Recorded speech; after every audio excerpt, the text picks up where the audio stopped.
السلام علیکم ورحمۃ اللہ وبرکاتہ۔ ایک ویڈیو کلپ 4 منٹ کی سوشل میڈیا پر خوب چل رہی ہے۔ ایک بزرگ شخصیت ہے گجرات کے رہنے والے، جن کا نام محبوب خان ہے، اور انہوں نے اپنے 3 کروڑ 88 لاکھ روپئے لوگوں کو معاف کر دیے، جو انہوں نے بطور قرض یا قرض حسنہ کے طور پر لوگوں کو دیے تھے۔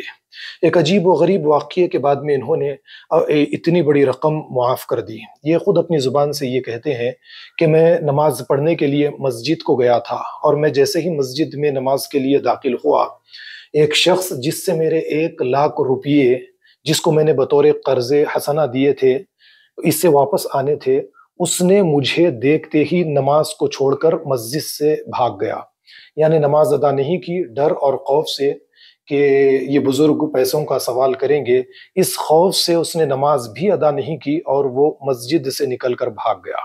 اور اس کے بعد میں ان کو بڑا افسوس ہوا کہ ایک شخص کچھ رقم کے لیے اللہ کے گھر کو چھوڑ کر، نماز کو چھوڑ کر چلا جائے۔ میری شخصیت سے ڈر کر اس طریقے سے اگر وہ اللہ کی عبادات سے دور ہو جائے تو یہ میرے لیے کوئی بہتر نہیں ہے۔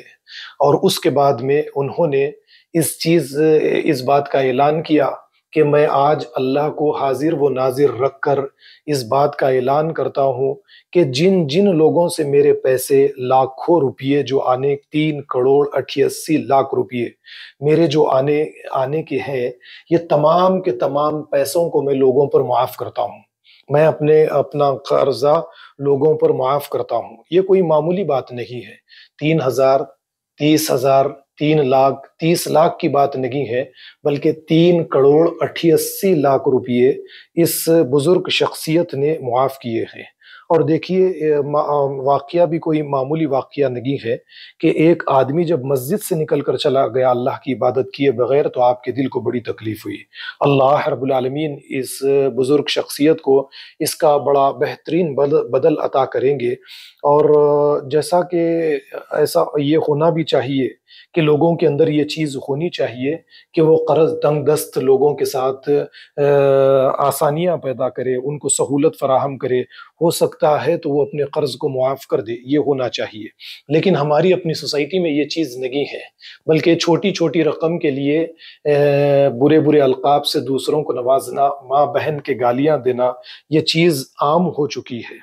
تو چلیے ایک قصہ میں آپ لوگوں کو پہلے سناؤں گا۔ 3 یا 4 مہینے پہلے چندرائن گٹے کا رہنے والا ایک نوجوان میرے پاس تشریف لے کر آیا، اور اس نے بتایا کہ بڑے بھائی نے کچھ قرض لیا لوگوں سے، اور اس کے بعد میں وہ ادا نہیں کر سکے۔ بس اس کے بعد سے لوگ ایک کے بعد ایک گھر پر آتے گئے، گالی گلوچ کرنے لگے، ماں بہن کی گالی دینے لگے، جہاں کہیں پر بھی میں ملتا میرے ساتھ میری بے عزتی کرتے، برا بھلا کہتے، مجھے گالی گلوچ کرتے۔ لہٰذا یہ چیزوں کو دیکھ کر ہم نے یہ فیصلہ کیا کہ میری بڑی بہن کا سونا بیچ دیا جائے، جتنی رقم آئی اس کے ذریعے سے کچھ قرض داروں کے قرض ادا کر دیے جائے۔ اس کے بعد میں بہن نے اپنا زیور بیچ دیا، کچھ لوگوں کا جو قرض تھا وہ ادا ہو گیا، ابھی اور کچھ لوگوں کا قرض دینا باقی تھا۔ یہ قرض دار اس کو بہت تنگ کرنے لگے، تو اس کے بعد میں پولیس اسٹیشن میں لکھائی پڑھائی تو ہو چکی ہے کہ فلاں وقت تک یہ روپیہ ادا کر دیا جائے گا۔ اس کے بعد میں نے اس بھائی کو یہ مشورہ دیا تھا کہ آپ مسجدوں سے آپ تعاون حاصل کریں، کیونکہ مسجدیں اللہ کا گھر ہے، آپ کا حق ہے وہاں پر۔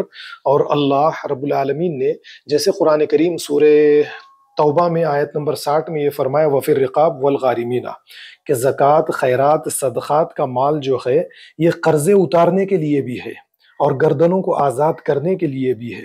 لیکن بڑی افسوس کی بات ہے، زکوٰۃ، خیرات، صدقات، یا اگر کوئی احصال ثواب کے نام پر کچھ کرنا بھی چاہتا ہے تو وہ صرف مسجد کے لیے کرتا ہے یا مدرسے کے لیے کرتا ہے۔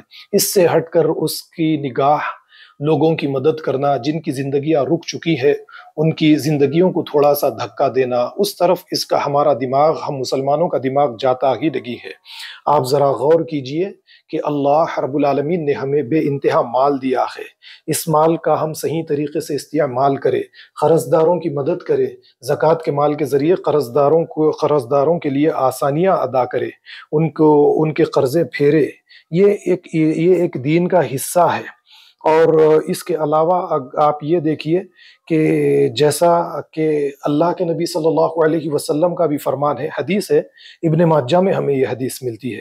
اللہ کے نبی صلی اللہ علیہ وسلم نے فرمایا کہ جو یہ چاہتا ہے کہ وہ پسند کرے کہ کل قیامت کے دن اللہ تعالیٰ اسے اپنے سائے میں جگہ دے، تو وہ تنگ دست کو مہلت دے یا اس کا قرض معاف کر دے۔ یعنی جو یہ چاہتا ہے کہ اللہ تعالیٰ اسے کل قیامت کے دن اپنے سائے میں جگہ دے، وہ کیا کرے؟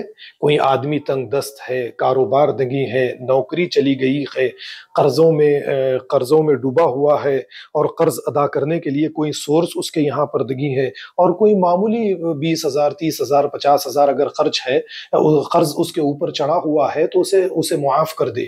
لیکن دیکھنے میں یہ آتا ہے، جبکہ اللہ کے نبی نے تو یہ فرما دیا کہ قرض معاف کر دے، لیکن 1,00,000 روپیے کے لیے، 20,000 روپیے کے لیے، 50,000 روپیے کے لیے گالی گلوچ کرنا، اس سے آگے بڑھ کر ایک دوسرے کا قتل کرنا، یہ چیزیں مسلم معاشرے کے اندر عام ہو چکی ہے۔ یعنی اللہ کے نبی نے تو کہا تھا کہ تنگ دست کو مہلت دینے کے لیے، معاف کر دینے کے لیے، لیکن ہم نے آج کیا کر دیا ہے؟ دیکھیے، قرآن کہتا ہے وَلَقَدْ كَرَّمْنَا بَنِي آدَمَ، ہم نے آدم کی اولاد کو بڑی عزت دی ہے۔ اور پھر اس کے علاوہ جیسے ہمارے یہاں پر ایک عام چیز ہو چکی ہے، اگر کسی سے قرض آنا ہو تو کسی بھی طریقے سے وہ قرض کو ہم لیے بغیر خاموشی اختیار نہیں کریں گے، جو طریقہ اختیار کرنا ہے وہ طریقہ اختیار کریں گے، جس طریقے سے بھی وہ ہم کسی نہ کسی طریقے سے وہ ہمیں وصول ہو جائے بس۔ اور جبکہ ہمارے یہاں پر ڈھیر ساری دولت ہے، لاکھوں روپیے ہے، کروڑوں روپیے ہمارے پاس موجود ہے، لیکن اس کے باوجود بھی ہم کسی کو معاف کرنے کے لیے تیار دگی ہے۔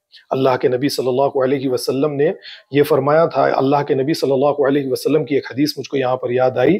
اللہ کے نبی نے کہا تھا کہ اے کعبہ، تو کس قدر پاکیزہ ہے، تیری خوشبو کس قدر عمدہ ہے، اور تو کس قدر قابل احترام ہے، لیکن مومن کی عزت و احترام تجھ سے بھی زیادہ ہے۔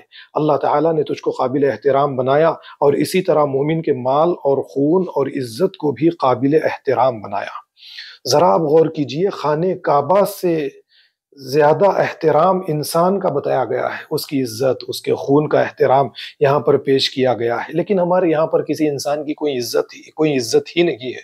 کسی انسان سے 50,000 روپیہ آنا ہے، اس سے گالی گلوچ کریں، اس کی بے عزتی کریں، پولیس اسٹیشن میں کمپلین لکھوائیں، اور زبردستی، یا وہ گاڑی پر جا رہا ہے تو اس کی گاڑی چھین لیں، اس کے مکان کو جا کر لاک لگا دیں، یا راستے میں روک کر گالی گلوچ کریں، یا پھر اس کے ساتھ مار پیٹ کریں، غنڈہ گردی کریں اس کے ساتھ، اور اس کے بعد میں خانہ کعبہ کا طواف کرنے کے لیے چلے جائیں، حج کرنے کے لیے چلے جائیں، عمروں پر عمرے کریں۔ مال تو اتنا ہے آپ کے پاس، جب آپ حج کر سکتے ہیں تو ایک 20,000 50,000 روپیے قرضدار کو معاف نہیں کر سکتے۔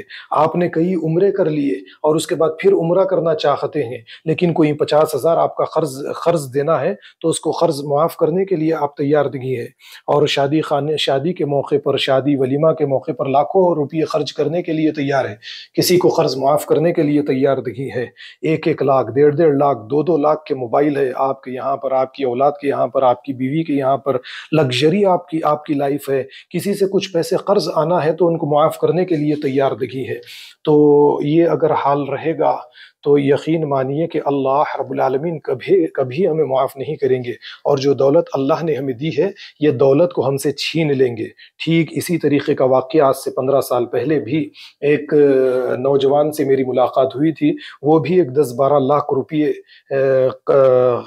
لوگوں کا قرضدار ہو چکا تھا۔ میں نے اس کو یہی مشورہ دیا تھا کہ وہ مساجد کے ذریعے سے ذریعے سے جمعے کی نماز کے بعد میں تعاون حاصل کرے۔ الحمدللہ اس کو بھی اچھا تعاون ملا، اور اس نے اپنے قرضے بڑی آسانی کے ساتھ پھیر لیے۔ تو میری مساجد کے ذمہ داران سے بھی یہ گزارش ہے کہ صرف اپنی توجہ مدارس اور مساجد تک محدود نہ رکھے۔ جن لوگوں کی زندگیاں رک چکی ہے، جو لوگ قرضوں کے اندر مبتلا ہو چکے ہیں، بڑے پریشان ہیں، لوگوں سے منہ چھپاتے ہوئے پھر رہے ہیں، ان کے لیے آسانیاں پیدا کرے۔ مساجد میں خطبہ جمعہ کے بعد میں ان کو موقع دیے جائیں، ان کو موقع دیا جائے کہ لوگ ان کا تعاون کریں اور ان کی زندگیوں کے اندر آسانیاں پیدا ہو۔ میری آپ لوگوں سے آخری گزارش یہ ہے کہ جس طریقے سے یہ محبوب خان، یہ بزرگ شخصیت گجرات کی، انہوں نے 3,88,00,000 روپئے معاف کیے لوگوں پر، اسی طریقے سے آپ لوگ بھی لوگوں کے لیے آسانیاں پیدا کرنے کے لیے لوگ قرض معاف کرنا شروع کریں۔ اللہ رب العالمین اس کا بہترین اجر آپ کو دیں گے۔ والسلام علیکم ورحمۃ اللہ وبرکاتہ۔